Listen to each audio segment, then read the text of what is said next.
ഓം ശ്രീ മാത്രേ നമഃ.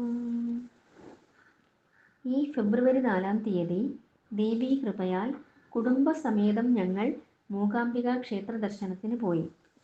കരുണാരസ സാഗരയായ എൻ്റെ ദേവിയുടെ ഇച്ഛയാലും അനുഗ്രഹത്താലും ഞാൻ ഒരു ദേവീഭക്തയാണ്. അങ്ങനെ ആയിരിക്കെ മൂകാംബിക ക്ഷേത്ര ദർശനം എൻ്റെ ജീവിതത്തിൽ സംഭവിക്കാൻ നീണ്ട വർഷങ്ങളുടെ കാത്തിരിപ്പ് വേണ്ടി വന്നു.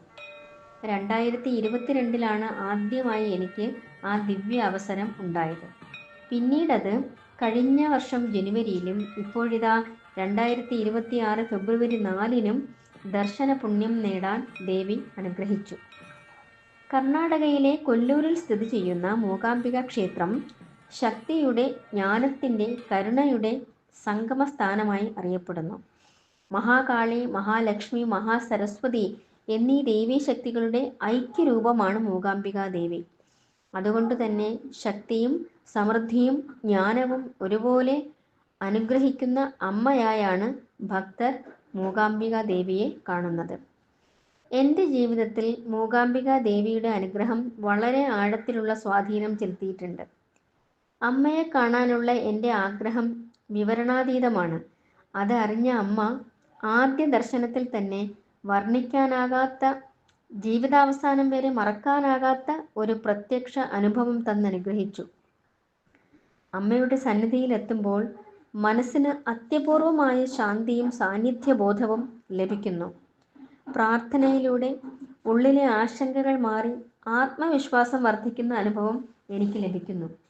ഈ 3 ദിവസങ്ങൾക്ക് മുൻപ് ലഭിച്ച ദർശനത്തിന് ശേഷവും ഒരു ദിവ്യ അനുഭൂതി ഉണ്ടാകുകയും പുതിയൊരു വ്യക്തിയായി മാറുന്ന അനുഭവം ഉണ്ടാകുകയും ചെയ്യുന്നു. സൗപർണിക നദിയിലെ തണുത്ത സ്ഫടികം പോലെ തെളിഞ്ഞ വെള്ളത്തിലെ തീർത്ഥസ്നാനം, അവിടുത്തെ ഗണപതി ഭഗവാന്റെ ദർശനം ജന്മജന്മാന്തര പുണ്യാനുഭവമാണ്. മൂകാംബിക ക്ഷേത്രത്തിൽ നിർമാല്യ ദർശനം മുതൽ ഗോപൂജ, സ്വയംഭൂ ജ്യോതിർലിംഗ ദർശനത്തിൽ കലശം, മംഗളാരതി തുടങ്ങി ഓരോന്നും നമ്മെ ആത്മീയ ഉന്നതിയിലേക്ക് ശ്രീ ലളിതാംബിക ദേവി നമ്മെ എല്ലാവരെയും സരസ്വതി മണ്ഡപത്തിലിരുന്നുള്ള നാമജപം, ധ്യാനം ജന്മപുണ്യം എന്നല്ലാതെ ഒന്നും പറയാനില്ല. അമ്മയുടെ പുറത്തെഴുന്നള്ളിപ്പ് ഭക്തരിൽ ഉണ്ടാക്കുന്ന അനുഭൂതി എങ്ങനെ വിവരിക്കണമെന്നറിയില്ല. ക്ഷേത്രനടയിൽ കണ്ട ഒരു അടിക പറഞ്ഞത് ഓർമ്മയിൽ വരുന്നു. ശുദ്ധ മനസ്സുമായി എത്തിയാൽ അമ്മയുടെ ശക്തി അനുഭവിക്കാനാകും.